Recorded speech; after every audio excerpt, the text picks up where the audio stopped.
kesempatan itu jangan kita lakukan begitu saja. Karena kita percaya kalau kita dekat dengan Tuhan, ada sesuatu yang Tuhan lakukan di dalam kehidupan kita. Saat ini renungan firman Tuhan saya bawakan tentang kuat di dalam Tuhan. Mungkin saudara-saudara sudah sering sekali ya mendengar tema ini ya, judul ini, kuat di dalam Tuhan. Tetapi ya saudara-saudaraku, saya tidak menunjuk saudara-saudara, tapi diri saya sendiri. Seringkali kita juga tidak kuat menghadapi kenyataannya. Tapi saat ini firman Tuhan mengingatkan setiap kita supaya kita kuat di dalam Tuhan. Mari sebelumnya kita membaca di dalam Efesus 6 ayat 10.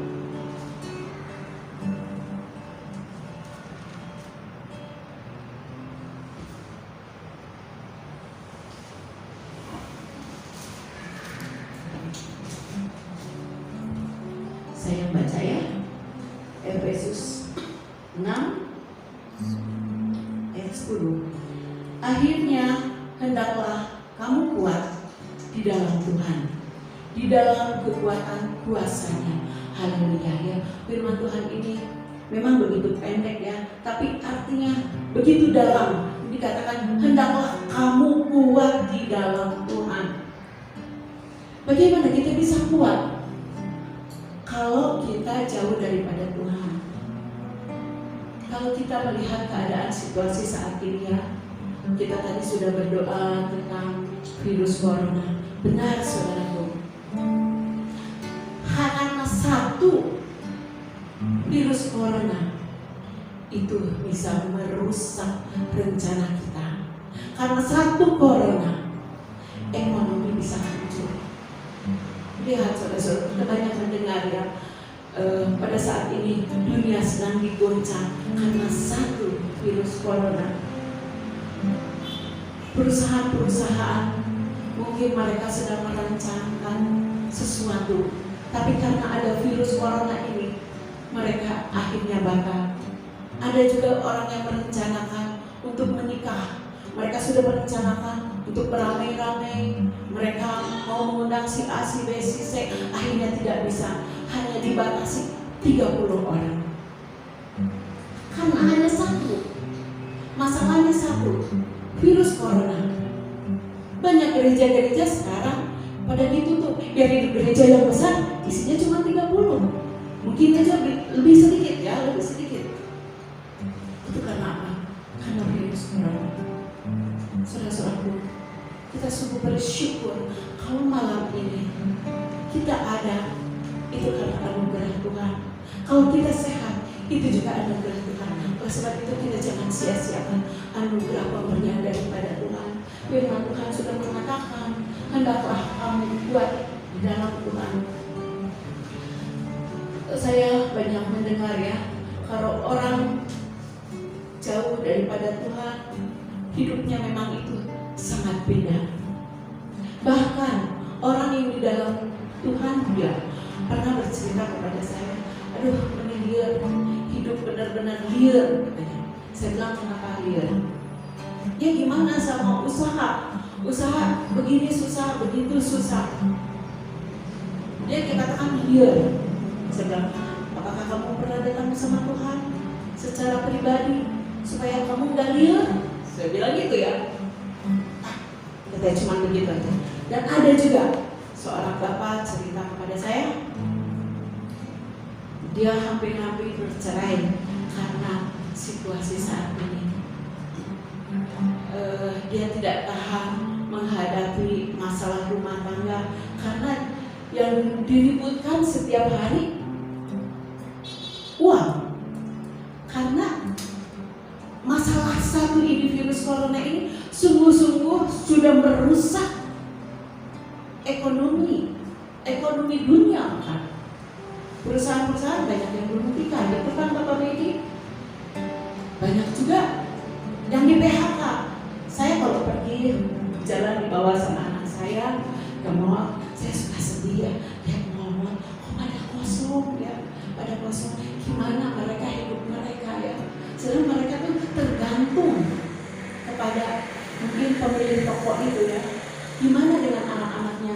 Ada yang kata misalnya begini ya, satu perusahaan ada 100 kepala rumah tangga dalam satu perusahaan itu. Nah, 100 kepala rumah tangga pasti dia punya anak istri.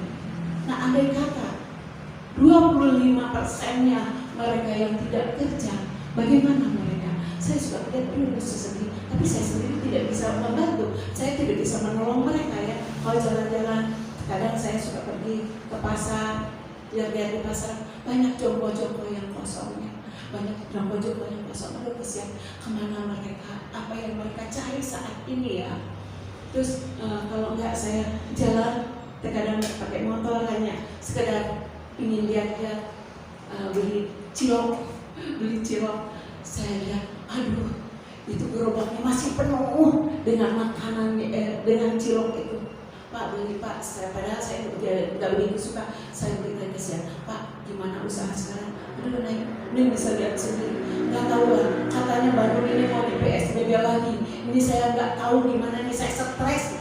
Bapaknya itu bilang, saya terus bilang sama Esther, kesian loh si tukang cilok itu, nanti merepotkan. Akhirnya mama beli, tapi mama sebenarnya nggak suka. Kalau mama kasih duit nanti menghina. Ya udah, mama beli aja lah baksonya, saya bilang gitu ya. Nah inilah keadaan dunia saat ini ya. Nah, bagaimana dengan kita saat ini, jemaat di BT Immanuel? Apakah kita tetap kuat di dalam Tuhan? Kita harus bersyukur.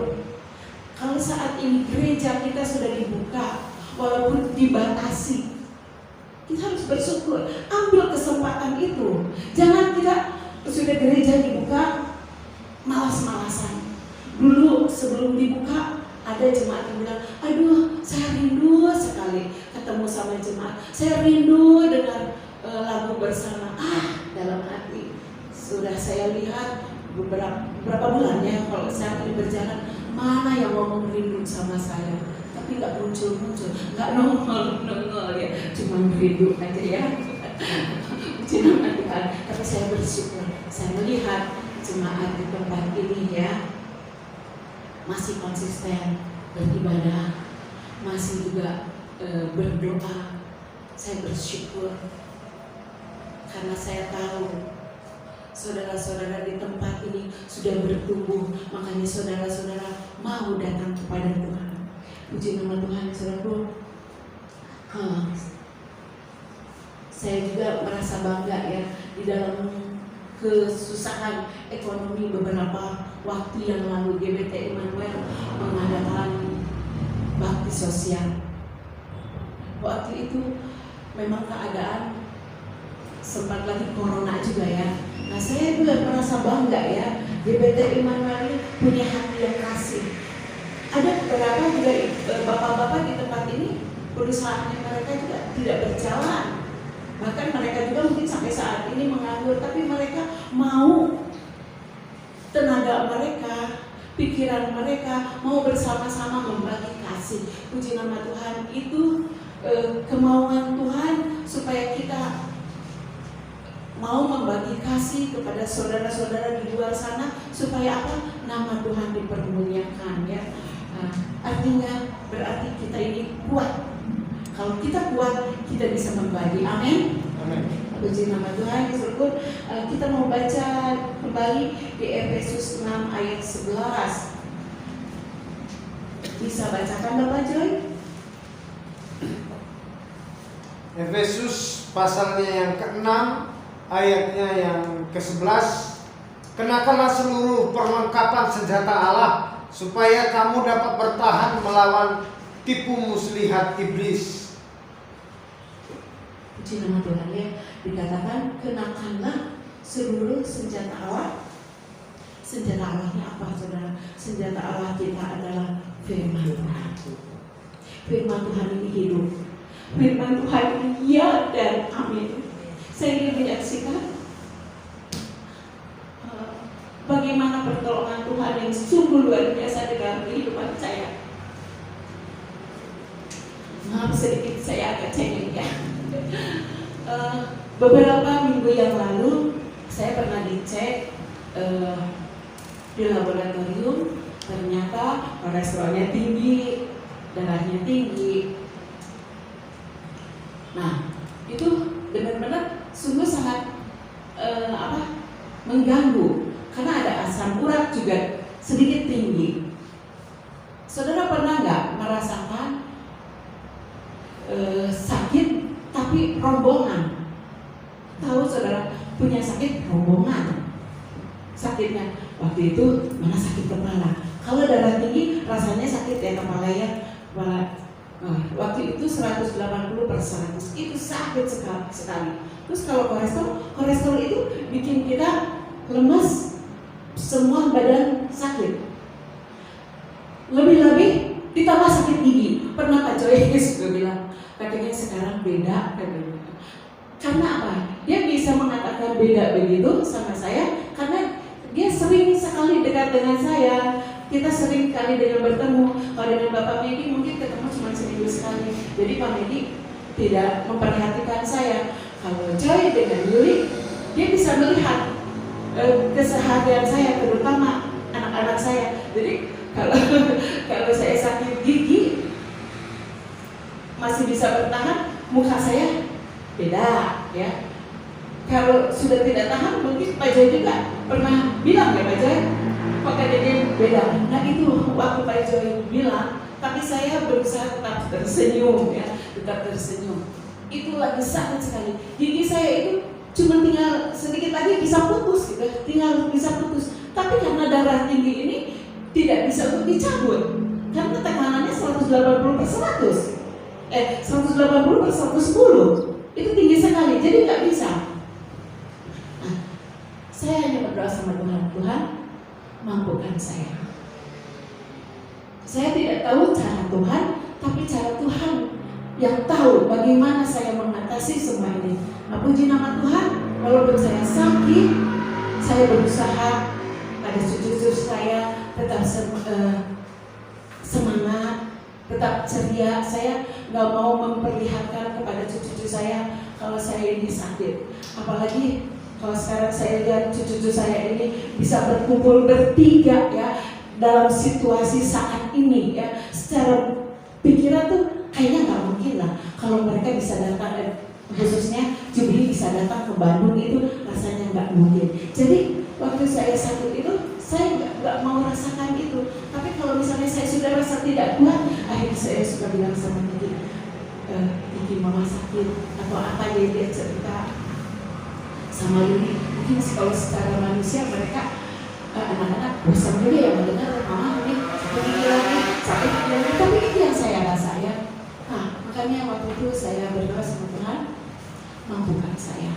Selama saya bisa, selama saya mampu, apapun yang Tuhan kehendaki, Tuhan suruh sama saya akan layani. Saya mau kerjakan. Ya seperti waktu itu minggu kemarin, cucu saya ulang tahun. Sebenarnya itu benar lelah, sakit sekali.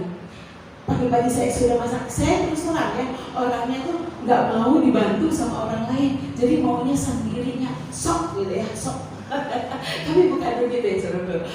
Saya tuh kalau sendiri rasanya bisa cepat gitu dikerjain. Kalau dibantu banyak orang malah jadi liur. Apa ini apa itu. Tapi kalau sendiri cepat. Jadi untuk bikin konsumsi anak sekolah minggu, saya bikin konsumsi untuk pelayan-pelayan Tuhan, saya bikin ya hampir 50 ya, dengan berbeda macam. Tuhan terima kasih, Engkau memberikan kekuatan kepada saya. Saya tidak tahu esok lusa Tuhan panggil saya, tapi saya mau bersyukur kepada Engkau karena hidup saya berarti. Itu yang saya katakan kepada Tuhan ya. Jadi saudara-saudaraku, pada saat kita menghadapi permasalahan, menghadapi persoalan, saudara-saudaraku jangan mundur daripada Tuhan, tapi kita mau lebih dekat kepada Tuhan ya. Kalau kita lihat, bahkan saya pernah baca-baca di media sosial, di kota Bandung ini hampir 1.300 permohonan perceraian. Karena apa? Ekonomi. Karena apa? Karena virus corona. mereka tidak tahan menghadapi permasalahan rumah tangga. Setiap hari mereka ribut-ribut, soalnya apa? Soal duit. Karena duit ini berkuasa. Beli apa-apa harus pakai duit. Nggak bisa cuma sayang, tidak mungkin ya. Nah, orang di luar sana mereka sudah tahu. Terus saya juga baca hampir setiap hari 500 permohonan perceraian di Kota Bandung bulan Agustus. Saya yakin anak-anak Tuhan di tempat ini tetap kuat dalam Tuhan. Setiap rumah tangga di tempat ini kuat di dalam Tuhan. Karena apa? Karena hidup kita tergantung kepada Tuhan. Amin. Ada satu ayat firman Tuhan lagi, saya juga tidak akan panjangkan, di dalam Yohanes 15 ayat 5.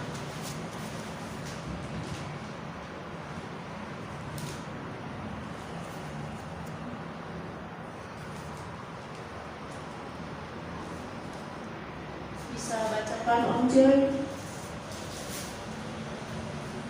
Yohanes 15 ayatnya yang kelima. Ya.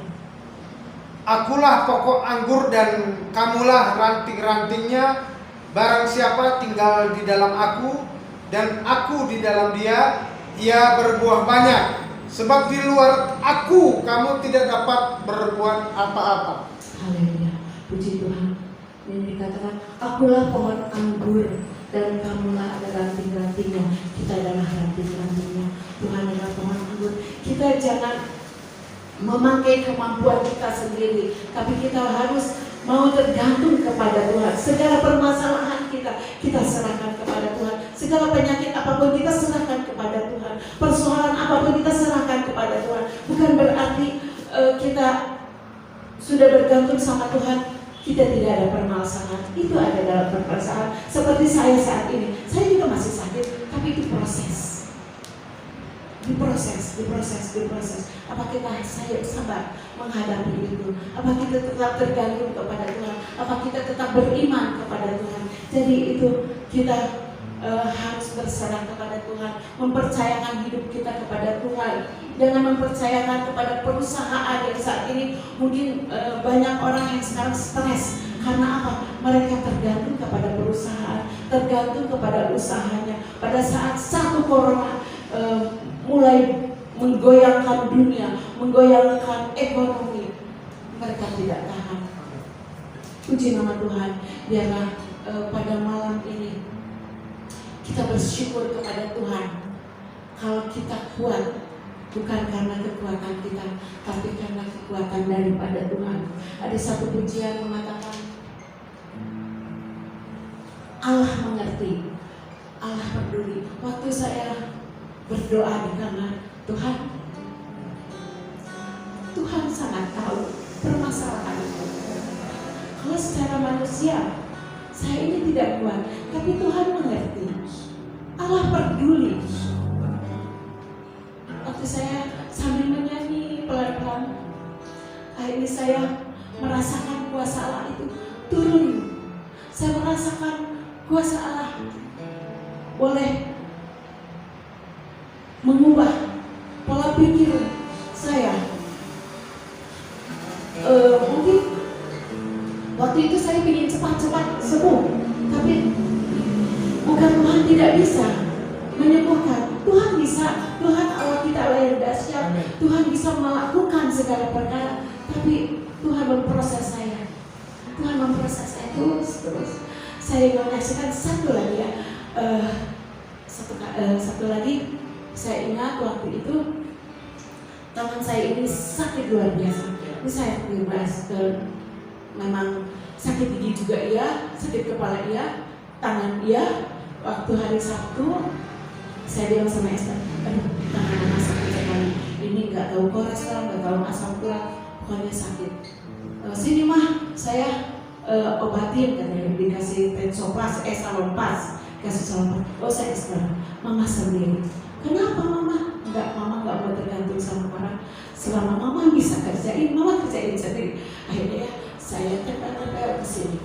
Nah waktu itu pas hari Minggu, Tuhan, saya masih ada tugas untuk memasak. Mampukan saya Tuhan, saya yang ekstra Tuhan.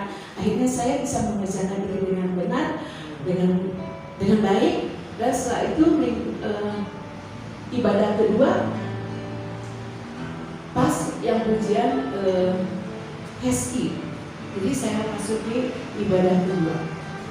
Saya bilang sama Tuhan, Tuhan, saya percaya di atas puji-pujian ada suatu kuasa yang besar. Waktu saya berdoa, saya baru berdoa begini, Heski angkat pujian.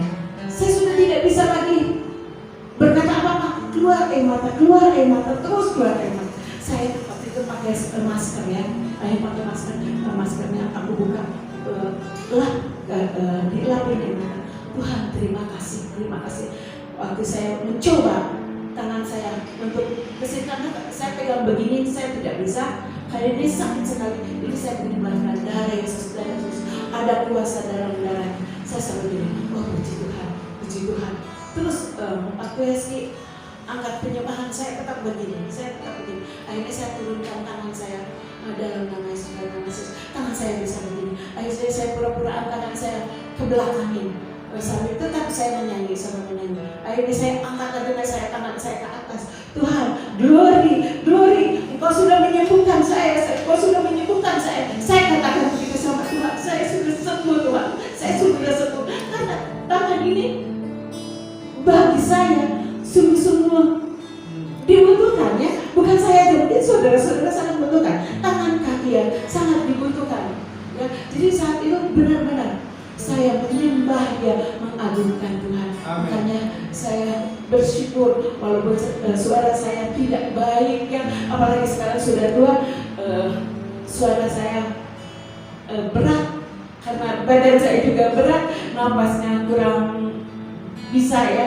Tapi saya tetap rindu kalau di kamar saya berdoa sendiri, saya mengangkat pujian karena saya percaya di atas puji-pujian ada suatu kuasa yang besar.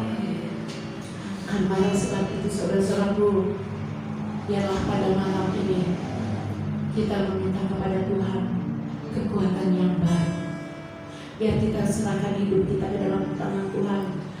Kalau kita menghadapi permasalahan apapun, ekonomi, perkataan orang, apapun yang didengar telinga kita serahkan sama Tuhan. Datang kepada Tuhan, katakan kepada Tuhan, Tuhan kuatkan menghadapi setiap permasalahan. Tuhan pasti campur tangan. Haleluya. Biarlah renungan ini saya sampaikan di sini, dan renungan ini boleh menjadi berkat buat ibu bapak yang hadir saat ini. Biarlah kita menjadi anak-anak pemenang karena kita bergantung kepada Tuhan. Haleluya. Amin.